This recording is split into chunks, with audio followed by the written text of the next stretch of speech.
Ma théorie sur le vrai père de Gon s'est avérée être vraie. En vrai, pas totalement.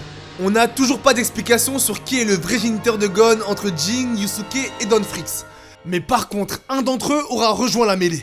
Beaucoup de personnes, à travers cette illustration de reprise d'Hunter x Hunter, auront vu une référence à Yu Yu Hakusho. Et cela parce que Yusuke se tient à la gauche de Gon. Mais si je vous disais que Togashi avait depuis 2012 bâché toutes ces insinuations, chose qu'il aura fait pour nous permettre à nous lecteurs de mieux comprendre cette illustration sortie en 2022. Voici une page dans laquelle les auteurs sont souvent amenés à s'exprimer pour souhaiter bonne fête à leurs fans à travers des personnages de leur univers. Cette page mérite à elle seule qu'on la décortique tellement il y a des choses à dire par rapport à cette dernière. Mais un individu en bas de page nous fera nous poser des questions. Et bien sûr ce sera Yusuke. S'adressant directement aux spectateurs en franchissant le 4e mur, il révélera qu'il souhaite nous tuer mais ce sera pas le plus important. Car il demandera littéralement qui est Jing et nous posera la question de comment ça il est pas dans le bon manga. Chose que vous comprenez pas retourne totalement Hunter x Hunter et sur quoi il est basé. Même si cette page sortie en 2012 a encore d'autres choses à nous révéler sur des choses qui se déroulent actuellement dans le manga. Mais surtout sur la tournure que va prendre l'arc en cours où on se dirige vers le Dark Continent. Arc dans lequel les antagonistes sont poussés par leur auteur à convoiter la même chose. Bref, wesh les BG les Shabatteurs, c'est le Crotal et nous voilà pour l'une des immenses théories sur Hunter x Hunter. Et vous voilà dans celle qui abordera de par le manga les conditions qui amènent à l'immortalité de par le Nen.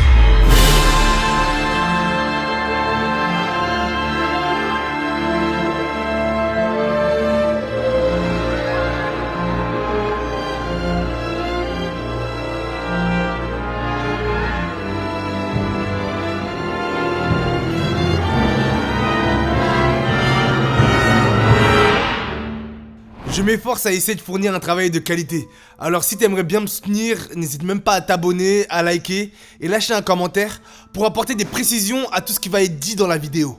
Parce qu'aujourd'hui on s'attaque à du lourd, c'est la première fois que je vais mêler Yu Yu Hakusho et Hunter x Hunter, deux œuvres qu'on pourrait qualifier de totalement différentes, mais possédant un axe fondamentalement similaire.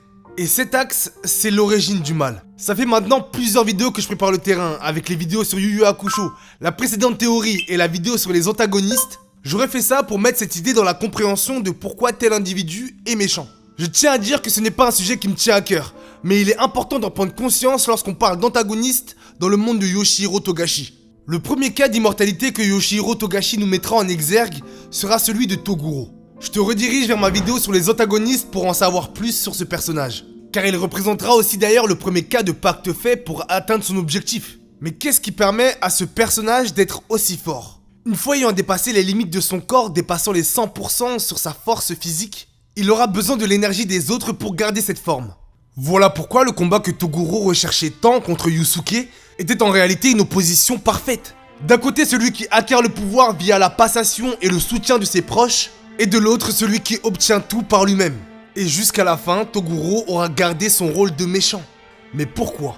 Le deuxième cas de pacte se fera savoir par le téléspectateur lors de l'arc de Yorshin City. Arc où la mort était omniprésente devant être infligée par Kurapika. On parlera plus précisément de pacte de Nen, contrainte que l'utilisateur s'impose pour accéder à un autre niveau de puissance. Par contre, on encourt la mort si on ne suit pas les restrictions qu'on s'est infligées. Il sera clairement montré depuis le début par Togashi que les émotions de Kurapika sont au centre de son histoire. Et vu que Yu Yu Hakusho explique que les sentiments sont une part fondamentale de l'énergie astrale, on comprend très bien que la pupille écarlate des Kuruta liée aux émotions et donc aux sentiments procurera à ces derniers une force en plus. Par elle, il lui sera permis d'avoir deux types de Nen, spécialisation et matérialisation. Mais à cause d'elle, il sera désigné dans le tome 0 de démon. Pupille devant révéler ses émotions, il ne fera que les réprimer. Mais chose qu'il ne peut faire face à la brigade fantôme. L'histoire de Kurapika est une histoire de vengeance, voilà pourquoi j'ai dit que ses émotions étaient au centre de son récit. Kurapika, dans sa quête très similaire à celle de Toguro avant qu'il ne pactise, s'efforcera de ne pas tuer. Et pourtant, il aura basé son haine sur une vengeance. Ce sera un coup de maître de par l'auteur, car ça renforcera l'impact des morts durant cet arc. Et même permettra plus tard d'en comprendre plus sur des scènes se déroulant dans Yorshin City. Mais sauf que Kurapika fera un dégât collatéral sans qu'il le sache à travers ses proches. Et ce sera Gon, lui ayant dit durant l'épisode 54 les bases d'un pacte de Nen, la condition, le serment et la détermination. Mais sauf que ça ne se passera pas comme prévu. Et cela signifie une chose, tous les individus reperpétrant les actes de Toguro à travers une volonté de vengeance feront le mal autour d'eux. Et en suivra les conséquences d'un savoir qui n'est pas maîtrisé. Savoir basé sur le Nen, mais comme expliqué dans la précédente théorie, plus précisément le savoir de l'âme. On va rester sur l'appellation du nen, parce que par la suite ça devient sordide. Et cela parce qu'un individu pour le moins sadique aura porté son intérêt sur la brigade fantôme. Plus principalement à leur chef, Kuroro Lucifer. Il souhaitera un combat qu'il finira par obtenir. Mais pourquoi alors qu'il était susceptible de perdre? Hisoka Moro sera montré dès le début du manga comme étant un personnage savant de quoi il était capable, et de qui il devait se méfier, ayant refusé d'affronter Isaac Netero étant plus fort que lui. Et pourtant, tout son plan d'intégrer la brigade sera fait pour lui permettre d'affronter Kuroro Lucifer. Un personnage qui fait du 1v2 contre les Zoldyck. Et donc dans un affrontement avec une capacité telle que Skill Hunter permettant une adaptation presque infinie dans un combat, Hisoka avait perdu d'avance et ça aura été le cas. Mais il sera revenu à la vie.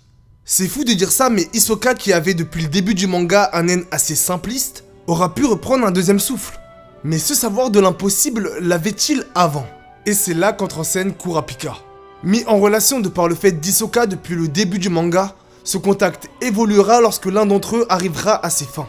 Hisoka, connaissant déjà beaucoup de choses sur le nen depuis l'épisode 3, il avait finalement certaines choses à apprendre de ce démon. Et cette position de maître qu'on ne pensait pas que Kurapika avait lors de l'arc de Yorkshire City, Togashi lors de l'arc du Blackwell nous le remettra sous le nez. Mais avant de mêler Kurapika dans des histoires qui ne sont pas les siennes, rappelons que chacune des personnes du manga de Togashi possède un objectif. C'est ce qui définira Hunter x Hunter depuis ses débuts. Un objectif, une destination et une concrétisation. Faisant que dans ce cadre, dans ce monde, des personnes ayant des buts totalement différents peuvent allègrement se rencontrer. Mais sauf qu'il y aura le Blackwell. Beaucoup de personnes diront que ça aura été l'embranchement de l'histoire. Trop d'intrigues, trop de personnages, mais surtout un espace infiniment grand pour un arc. Mais ce que je remarque dans cette démarche de créer quelque chose de nouveau, c'est qu'on ne perd pas nos repères. On a toujours d'un côté Kurapika recherchant les yeux de son clan, et de l'autre Hisoka recherchant toujours du plaisir derrière un affrontement, mais qui cette fois sera spécialement focalisé sur la brigade fantôme. Et donc, le fond n'aura pas changé, mais la forme si. Et pour revenir à un manga plus ancien qu'est Yu Yu Hakusho, c'est pareil dans son utilisation du nen et de l'énergie astrale. Mais ne serait-il pas pareil de par les acteurs les concernant? Car Genkai le dira, la personne avec qui Toguro aura pactisé aura été Satan. Comment puis-on représenter un mal incarné? À travers quel procédé, quel choix narratif? Mais avant que Togashi ne le fasse, parlons de Nasubi Oikoro.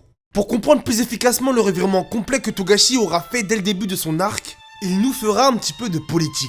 Car le pays demandant à ce que cette expédition se fasse n'est ni un pays du tiers-monde, ni un pays faisant partie du V5. Le V5 étant une représentation de la part de Togashi du G7, un regroupement informel de 7 économies avancées de notre monde, il sera aisé de comprendre que Kakin est indépendant. Là où le V5 travaille avec l'association des Hunters ayant un certain nombre de commandements dictant dans les grandes lignes leur façon d'opérer, ce sera au V5 de dicter les priorités de l'association. En tout cas, c'est comme ça que ça nous aura été montré. Au contraire de Kakin, où ce sera le Hunter qui dictera ce que le pays doit faire. Mais comme d'habitude, où les intérêts sont économiques, le voyage que Kakin prépare est à rater pour personne. Dû notamment aux ressources que ce voyage risque d'engranger. Entre un livre nommé Dino Hunter écrit par un certain Don Flick sur lequel je reviendrai quand on aura plus de détails, je remarque depuis le début de cet arc une envie de la part de l'auteur de montrer ce qu'est la consécration d'un Hunter à travers son personnage de Netero, et plus généralement de sa descendance, Beyond Netero. Dès son apparition, il représentera à lui seul la liberté. La liberté d'expression, la liberté d'agir, mais surtout il sera comparé à son père de par nos personnages, chose qu'on devra nous lecteurs aussi faire peut-être pour la force. Et donc quand vous voyez qu'il est emprisonné, dites-vous que ça veut rien dire parce que l'auteur le décrit totalement inversement. Et donc on a affaire à ce genre de personnage alors que Togashi nous présente une sorte d'hégémonie mondiale en termes d'action et de réaction de par le V5, devant passer par eux pour pouvoir partir vers le Dark Continent, avec une histoire et un système de permis.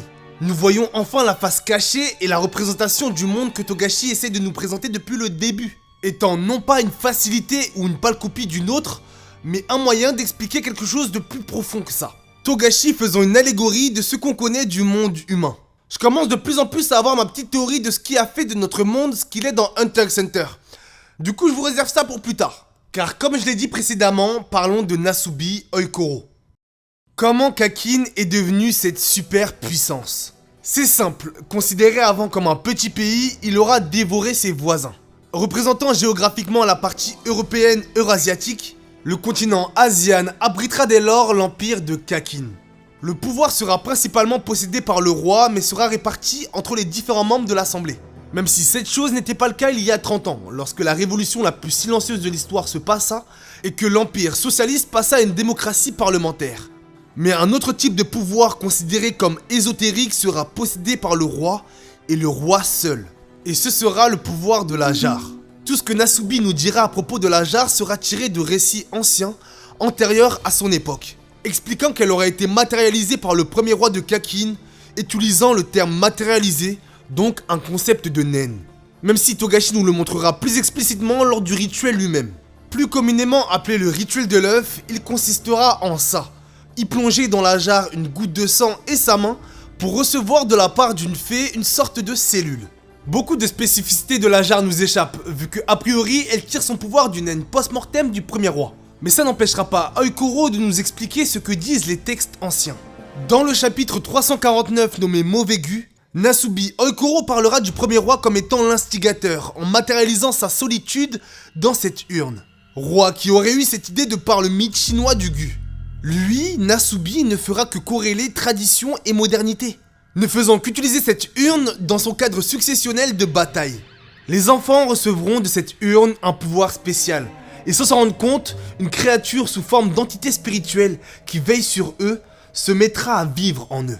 Nasubi continuera en disant que cette entité spirituelle prendra la forme de celui en qui elle vit, et continuera en disant que les supports faibles et délicats ne sont pas aptes à devenir souverains, faisant de la jarre une sorte d'examen, plus précisément une sélection naturelle des choses.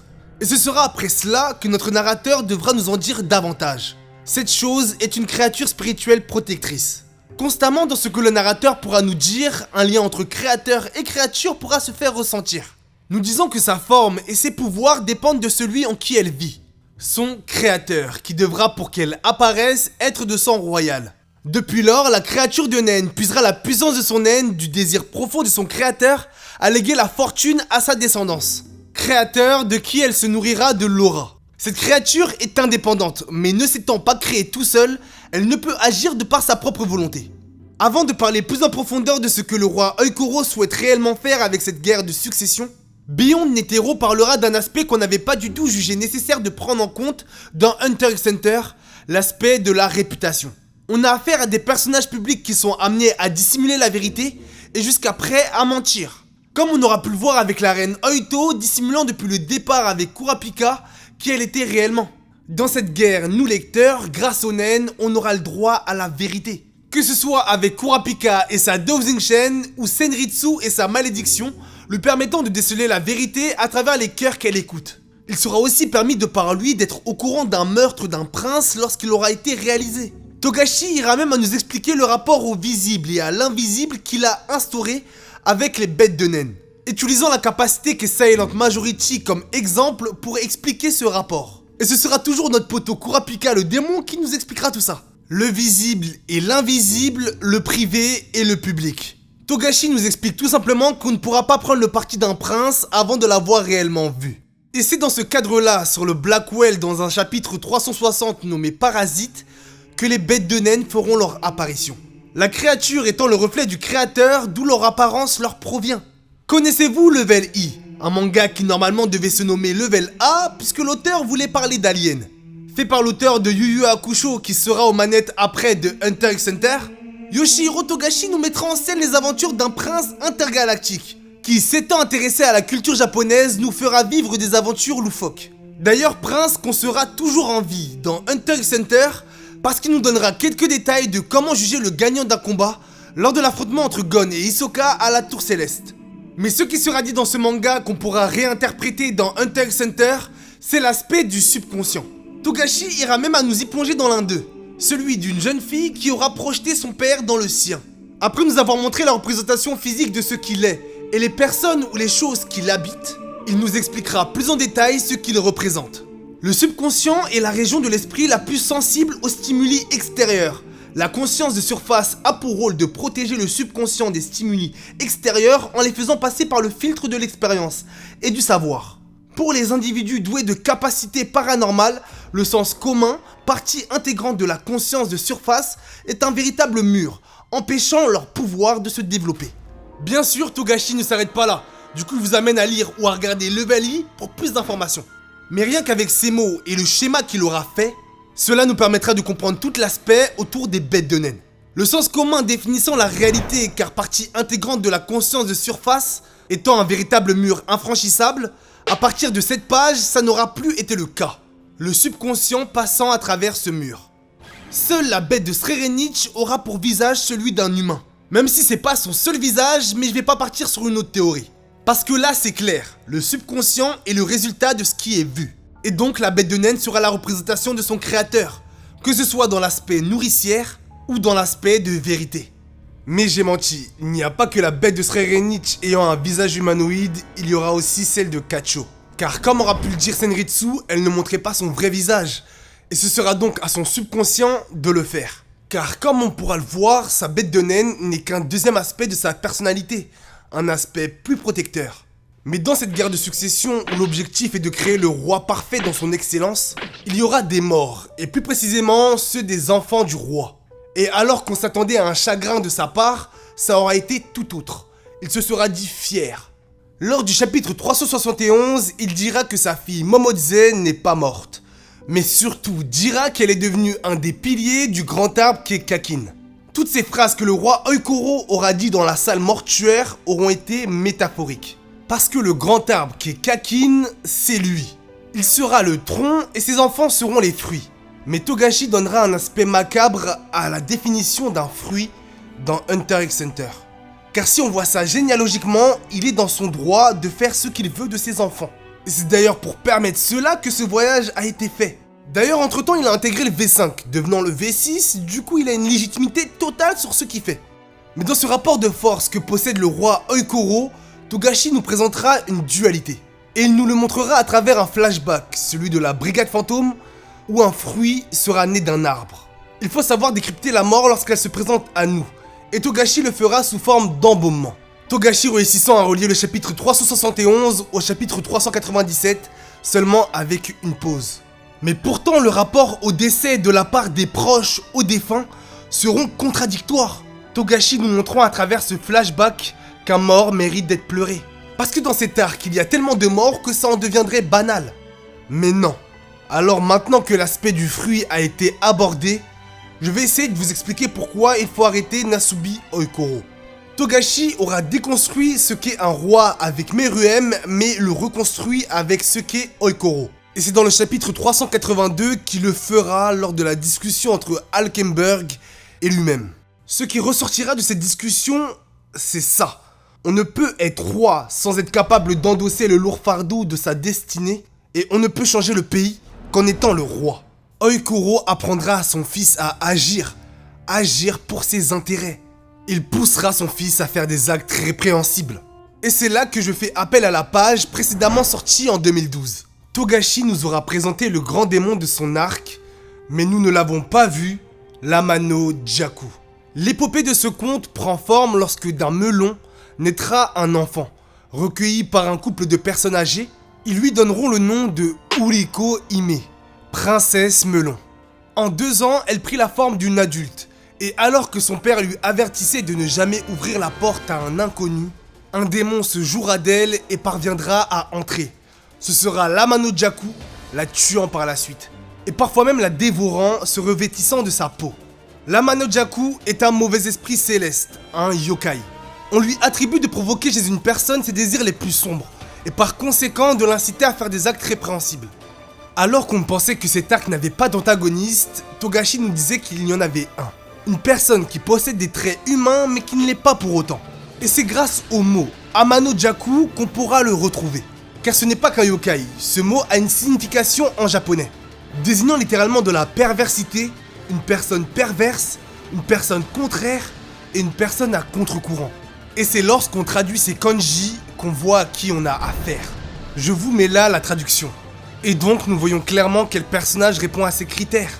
Beaucoup de choses m'empêchent de vous révéler pleinement en quoi consiste le plan de Nasubi. Oui, une salle similaire à celle de Grid Island avec 14 cercueils au lieu de 13, avec une structure au milieu, on pourrait dire que c'est suffisant. Ou même une référence au tableau de Saturne dévorant un de ses fils lors de l'entretien entre Alkenberg et Nasubi, montrant à travers l'art un aspect macabre qu'on avait déjà pris en compte. L'aspect que le père va dévorer tous ses gamins. Mais cet aspect va devenir encore plus macabre quand je vais vous dire que Nasubi va devenir un Bouddha. Parce que tout d'abord, il n'y a pas qu'un seul Bouddha. Il y a le Bouddha rieur, le Bouddha avec la pomme de pain sur sa tête. Et pour le cas de Nasubi, on va s'intéresser qu'à eux. Parce que tout d'abord, le mot Bouddha, de par son étymologie, veut dire éveil ou s'éveiller. Quand l'une des statues provient du pays lui-même qui est la Chine, l'autre provient de sa région qui est le Tibet, véhiculant tous deux des valeurs différentes du bouddhisme. Quand l'un sera la compassion, l'altruisme et la bienveillance, l'autre sera considéré comme un porte-bonheur. Il incarnera les idéaux d'une bonne vie, santé, bonheur, prospérité et longévité. Mais d'où vient cette pomme de pain qui aura atterri sur la tête de l'un d'eux?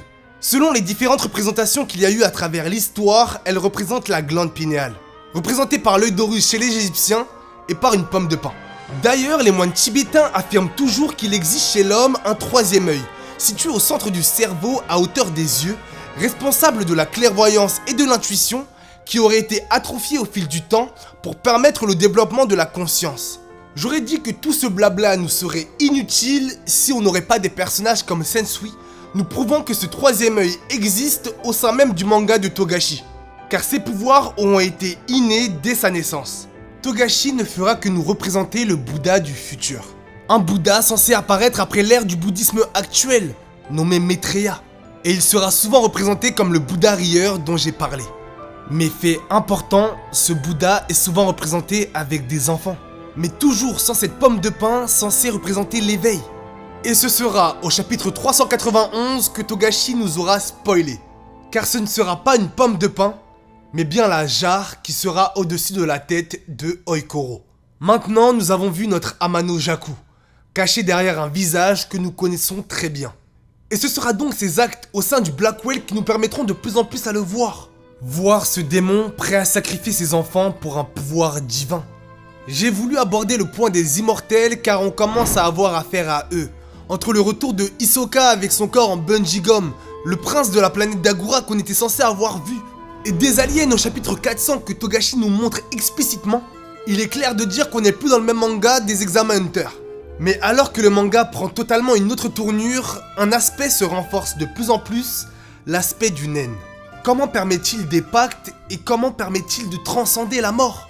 Mais avant de répondre à cela, en tant que lecteur, voyons-nous le naine comme une arme. Même si Togashi m'aura pas laissé le temps de faire une vidéo parce qu'il aura répondu à ça dans les derniers scans qu'il aura sortis. Commençant à comparer le naine à des armes à feu.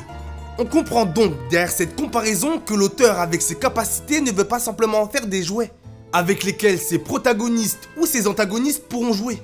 Parce que c'est tout le principe d'une arme à feu. Mais pourtant, durant cet arc, il aura mis le concept de naine au rang de jouet, avec le gift du groupe de Morena. Gift signifiant tout simplement un cadeau. Mais savez-vous qui d'autre a reçu un cadeau similaire de par une entité supérieure? Yusuke, recevant de la part d'Enma son rayon astral. Je souhaite montrer que cette idée de donation était là depuis plus longtemps qu'on ne le pense. Parce que sans cette idée, rien ne pourrait être repris. Et c'est clair, repris après la mort. Une énergie qu'on appelle naine pouvant être subtilisée, donnée ou repris, est en réalité le Nun. Concept égyptien de l'océan primordial dans lequel gisaient avant la création les germes de toutes choses et de tous les êtres. Il est l'océan qui a fait la vie et qui fera la mort. Et ce sera après cet extrait qu'on comprendra tout. Je suis mort. Et mon corps s'est transformé en particules. Mais ce n'était pas la fin. Ces fragments dont je pensais qu'ils ne signifiaient rien détenaient un pouvoir que je ne soupçonnais pas. Des entités qui, de notre point de vue, ne sont pas plus grandes que du pollen, auront encore plus d'énergie et un impact plus grand sur notre santé des dizaines de millions d'années plus tard. Quant à notre ADN, qui est encore plus petit, Il contient la somme colossale d'informations qui nous définissent dans une structure à double hélice. La taille microscopique de toutes ces choses est nécessaire à la naissance de cet espace gigantesque que nous appelons l'univers. Le fait qu'une forme de vie soit petite ne veut pas dire qu'elle produit moins d'énergie. L'âme est certainement imperceptible, mais elle détient assez d'énergie pour se renouveler. Est-ce que je me suis réincarné afin que le cycle puisse se poursuivre? J'ignore ce que l'avenir nous réserve. Ce qui suit n'est donc que pure spéculation de ma part.